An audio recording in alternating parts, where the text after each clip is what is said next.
पुणेरी pattern म्हणजे आपुलकीचा हात आणि विश्वासाची साथ, IT करिअरची खरी सुरुवात. त्यामुळे आमच्या चॅनलला आत्ताच सबस्क्राईब करा.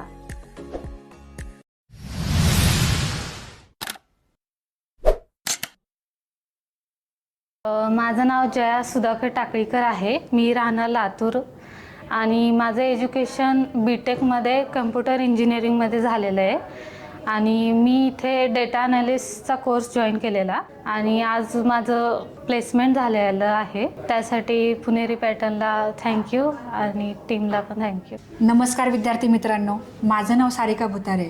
आत्तापर्यंत तुम्ही अशा खूप सगळ्या सक्सेस स्टोरी बघितल्या असेल, पण आज आमची लातूरची सक्सेस स्टोरी आहे आणि विशेष करून पुणे बेस IT कंपनीमध्ये त्यांचं सिलेक्शन झालेलं आहे. या सक्सेस स्टोरीमधून तुम्हाला खूप सगळ्या गोष्टी शिकायला मिळणार आहेत, कारण माझं नेहमीच मोटिवेशन राहतं मुलींसाठी. कारण प्रत्येक मुलीने शिकावं, पुढं जावं आणि महाराष्ट्रातल्या तमाम महिलांसाठी एक मोटिवेशन बनून राहावं असं मला नेहमीच वाटतं. त्यामुळे आजची सक्सेस स्टोरी शेवटपर्यंत बघा आणि पुणेरी पॅटर्न या यूट्यूब चॅनलला जर सबस्क्राईब केलं नसेल तर आत्ताच सबस्क्राईब करा, बेल आयकन नक्की दाबा, कारण पुढच्या सक्सेस स्टोरीसाठी तुम्हाला नोटिफिकेशन आलं पाहिजे. चला तर मग आपले स्टुडंट आहेत जया टाकळीकर. आज यांचं प्लेसमेंट झालेलं आहे. विशेष करून BTech कम्प्युटर इंजिनिअरिंगमध्ये त्यांनी एज्युकेशन पूर्ण केलेलं आहे. आज त्यांचं पुण्यातल्या IT कंपनीमध्ये सक्सेसफुल प्लेसमेंट झालेलं आहे. चला तर मग जाणून घेऊयात की या सक्सेस स्टोरीमध्ये किती अभ्यास केला होता, किती स्ट्रगल केलं होतं, क्लास नेमका क्लासरूममध्ये केला होता की ऑनलाईनमध्ये केला होता आणि किती अभ्यास केला होता. ठीक आहे. सो जया, आज तुम्हाला कसं वाटतंय? मी खूप हॅपी आहे की माझं प्लेसमेंट झालं ॲज अ फ्रेशर. ग्रेट. तुम्ही कुठला क्लास जॉईन केला होता पुणेरी पॅटर्नमध्ये? मी डेटा ॲनालिस्टचा कोर्स जॉईन केलेला. ओके. आणि प्रियंका मॅम माझ्या मेंटॉर होत्या. त्यांनी खूप छान पद्धतीने शिकवलं. Okay, great. तर आज त्याचा फायदा होतोय की मी प्लेस झाले. ग्रेट, खूप चांगली गोष्ट आहे. मला सांगा की तुम्ही क्लासरूममध्ये केला क्लास की ऑनलाईनमध्ये केला? क्लासरूममध्येच. ग्रेट. मग काय डिफरन्स वाटला तुम्हाला ऑनलाईनमध्ये आणि क्लासरूममध्ये? काय अंतर आहे?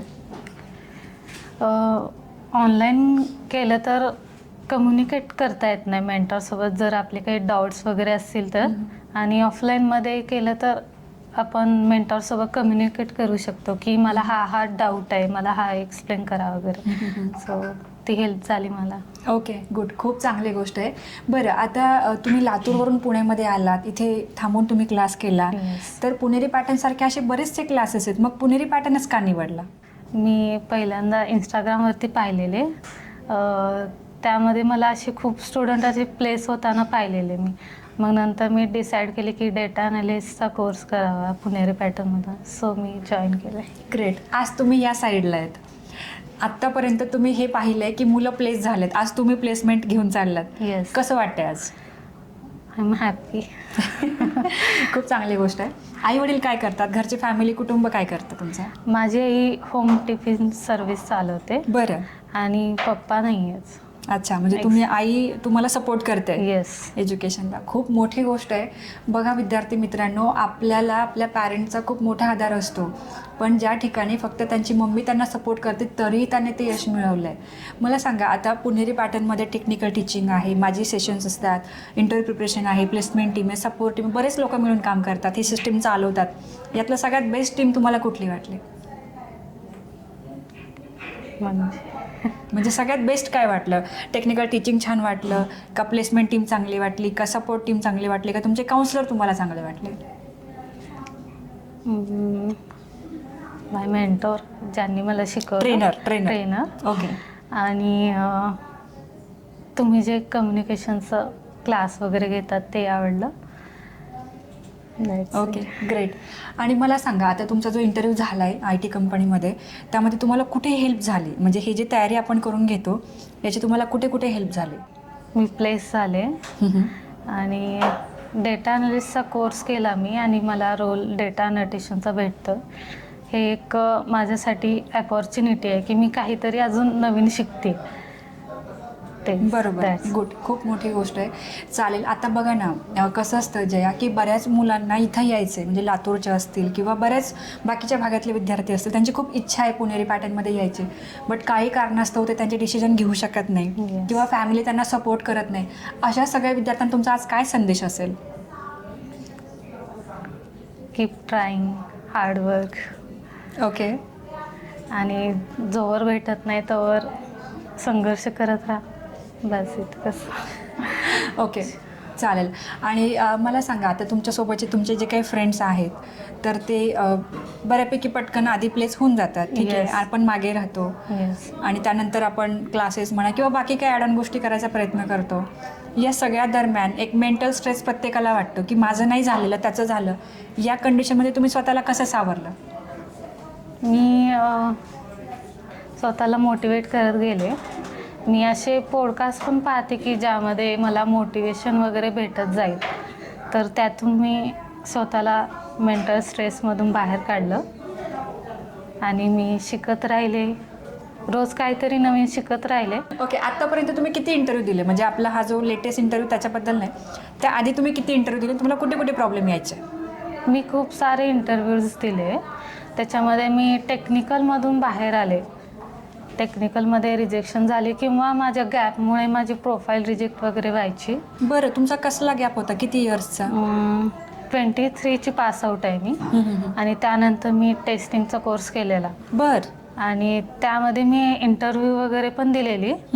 बट जावा हे मला थोडंफार येतं, पण त्यामध्ये खूप रिजेक्शन आले माझे कोडिंगमुळे. सो मी मग नंतर तुम्ही data analyst choice data analysis choose केला. आणि ओके, म्हणजे 2023 पासआउट असल्यामुळं तुम्हाला रिजेक्शन आले असं तुमचं म्हणणं आहे, राईट?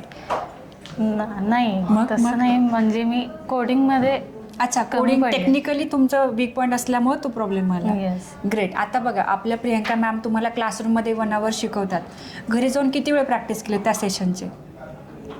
मी परत ते रेकॉर्डिंग लेक्चर जे असतं ते परत पाहिलं आणि काही असं रेफरन्स व्हिडिओसाठी मी यूट्यूब वगैरे पाहिले आणि किती तास अभ्यास केला daily? Daily 2-3 hours. Daily 2-3 hours. Yes. Good. आणि तुमच्या मम्मीनी तुम्हाला इथे क्लासरूममध्ये क्लास करण्यासाठी तुम्हाला रूमवर राहायची परमिशन दिली असेल? येस. म्हणजे बऱ्याच महिला शक्यतो नाही पाठवत, तुमच्या मम्मीने पाठवलं. काय तुम्हाला सांगून पाठवलं? माझ्या मम्मीचं मग खूप आधीपासून एकच म्हणणं असतं की मी नाही शिकले तर तुम्ही शिका. अच्छा, तुम्हाला शिकण्यासाठी पाठवून दिलं. Yes. आणि तुम्ही तो विश्वास जपला. येस. ओके, तुमच्यासारख्या अशा खूप मुली आहेत की ज्यांचं पासआउट इयर ओल्ड आहे, 23-24 जे काही असेल ते, आणि ते अजूनही खूप स्ट्रेसमध्ये. तुमचा त्यांना काय सल्ला असेल? मी इतकंच म्हणेन की स्ट्रेस नका घेऊ आणि शिकत राहा आणि अपॉर्च्युनिटीज आलं तरी स्किप नका करू, अटेंड करा, इतकंच म्हणेन. ग्रेट. खूप मोठी गोष्ट तुम्ही सांगितली, कारण बऱ्याच मुलांना अपॉर्च्युनिटीज भेटतात बट त्यांच्या हातातून त्या निघून जातात, कारण स्किल सेट पण फार इम्पॉर्टंट आहे. आता इथे टेक्निकली जे तुम्हाला शिकायला भेटलं त्यामध्ये आणि यूट्यूबमध्ये काय अंतर आहे? म्हणजे आपल्या प्रियंका मॅमने जे टॉपिक शिकवलं तुम्हाला, Yes. त्यांच्या टीचिंग मेथडमध्ये, अंडरस्टँडिंगमध्ये आणि यूट्यूबच्या लेक्चर्समध्ये काय डिफरन्स आहे? मॅमने प्रॅक्टिकली वगैरे सगळं घेतलेलं आणि यूट्यूब व्हिडिओजमध्ये प्रॅक्टिकल प्लस टेक्निकल किंवा एखादा कोड वगैरे असेल तर तो स्टेप बाय स्टेप मी शिकला. ओके, मग यूट्यूबवरून का नाही जास्त शिकता येत किंवा यूट्यूबचा काय प्रॉब्लेम असा की जे आपल्या ट्रेनर्सला जमतं, असं काय डिफरन्स आहे, अंतर काय? डिफरन्स यूट्यूबमध्ये जर एखादा डाऊट आला तर आपल्याला वेगळा पद्धतीने त्याचा वेगळा व्हिडिओ पाहायला लागतो आणि जर मी ट्रेनरला विचारले वगैरे तर ते लगेच असं सॉल्व करून वगैरे देतात बरं, किंवा त्याबद्दल समजावून सांगतात. Okay, good. खूप इम्पॉर्टंट गोष्ट सांगितली, कारण ऑनलाईन यूट्यूबवरती बरंच काही मिळतं बट आपल्याला ज्यावेळेस शंका येतात, डाऊट्स येतात, त्यावेळेस विचारणाऱ्या समोरून कोणीतरी पाहिजे. बरोबर. आता मी येईल प्लेसमेंट टीमकडे. सो आता प्लेसमेंट टीमचं काय तुम्हाला बेस्ट पार्ट वाटला ते सांगा. श्रद्धा मॅमनी कसं वर्क केलं किंवा तुम्हाला कशी हेल्प झाली ते सांगा. श्रद्धा मॅमनी मी तर टेस्ट द्यायला आलेली तेव्हा त्या माझ्याकडे आल्या आणि त्यांनी मला एक कंपनीमध्ये ओपनिंग आहे असं सांगितलेलं आणि नाईट शिफ्ट वगैरे आहे म्हणून मी थोडी अशी घाबरून गेलेली, बट त्या मला खूप छान पद्धतीने समजावून वगैरे सांगितलं. सो बरोबर, कारण IT म्हटलं की UK US क्लायंट किंवा युरोपचे पण क्लायंट्स असतात. सो ते आपल्या हँड्समध्ये नाही आहे. आज मी बघते की ज्या ठिकाणी मी आज मगरपाट्यातल्या चांगल्या सोसायटीत राहते, नामांकित सोसायटी आहे, बट संध्याकाळी कुठलाच IT प्रोफेशनल तुम्हाला दिसणार नाही फिरताना पार्किंगमध्ये. त्याचं रिझनच आहे की त्यांच्या शिफ्ट असतात आणि शिफ्टमध्ये वर्क चालतं बिकॉज तेच हायेस्ट पेईंग क्लायंट आहेत आपल्या इंडियन्स लोकांसाठी. सो त्यामुळं आय टीमध्ये जर वर्क करायचं आहे तर तुम्ही रेडी राहा फ्लेक्झिबिलिटीसाठी, कारण फ्लेक्झिबल असाल तरच पॅकेज कमवू शकाल, एवढंच मी बोलेल. ठीक आहे, यानंतर मी सपोर्ट टीमकडे येईल. आता जी काही आपले इकडं काय ॲक्टिव्हिटी चालतात, टेक्निकल सेशन असेल, माझं लेक्चर असेल, प्लेसमेंट टीमचं असेल, हे सगळं ट्रॅक्ट ॲप्लिकेशनवरून चालतं बरोबर. या ॲप्लिकेशनचा तुम्हाला कसा उपयोग झाला? जे क्लासमध्ये झालेलं असतं ते मी रिपीट पाहू शकते किंवा एखादं रेकॉर्डिंग लेक्चर कम्युनिकेशन रिलेटेड किंवा पर्सनॅलिटी डेव्हलपमेंट रिलेटेड ते मी रिपीट पाहू शकते. जर मला काही असं इथून नाही समजलं तर ते मी रिपीट करू शकते. बरं, हा तुम्हाला फायदा झाला. येस. ओके. आणि वीकली टेस्ट पण आपल्या असतात. येस, त्या पण तुम्ही दिल्या. येस. ओके, त्याच्यातून तुम्हाला काय फायदा झाला? रिव्हिजन झालं माझं. ग्रेट. की मला किती येतं किती नाही हे मला समजत गेलं. बरं, व्हेरी नाईस. म्हणजे पूर्ण हप्त्याभरात जी शिकवले त्याच्यावरती टेस्ट होत्या. येस. तुम्ही किती अटेंड केल्या? मी मोस्टली केल्यात पण आणि नाही पण. ओके. बघा, म्हणजे आपली जी सिस्टीम आहे ही फार इम्पॉर्टंट आहे. जर तुमचं लेक्चर मिस होतं आहे किंवा जर तुम्हाला लेक्चरमध्ये नाही कळालं, तुम्ही सेम बॅचचं रेकॉर्डिंग बघू शकता. ज्या वीकमध्ये तुमचं जे काही शिकवून झाले त्याबद्दलचं तुम्ही टेस्टसुद्धा ट्रॅक्टरमधून देऊ शकता. एवढा छान प्लॅटफॉर्म आहे, प्रत्येक विद्यार्थ्याला त्याचा फायदा होतो. सो तो प्लॅटफॉर्म तुमच्यासाठी आहे, तुम्ही नक्की त्याला गो थ्रू करा. रिपीटेड सेशन्स बघा, जेणेकरून तुमचं टेक्निकल परफेक्ट होईल. चालेल. सो आता पुणेरी पॅटर्नच्या टीमसाठी तुमच्याकडून काय सजेशन? हे तर झालं कौतुक, पण सजेशन काय? कारण आम्ही नेहमीच ओपन असतो कुठल्या सजेशनसाठी. सो तुमच्याकडून काय सजेशन आहे? मी म्हणेन की जॉईन करा पुणेरी पॅटर्न. ओके. म्हणजे इथं असं फायदा आहे की कम्युनिकेशनमध्ये किंवा आपलं जे HR राऊंड वगैरे होतं त्यामध्ये एक मोटिवेशन मिळून जातं. आणि मॅम तुम्ही खूप छान पद्धतीने घेता ते सेशन वगैरे, तर तो एक फायदा होतो की कॉन्फिडन्स येतो. बरोबर. म्हणजे अटेंड केलं पाहिजे असं त्यांचं म्हणणं आहे. कुठले सेशन्स असू द्या, HR राऊंड असो, कुठले असो, ते अटेंड केले पाहिजेत, त्याशिवाय आपल्याला कॉन्फिडन्स येत नाही. चालेल. सो जे आमच्या सगळ्या टीमकडून तुमचं पुन्हा एकदा खूप अभिनंदन. थँक्यू.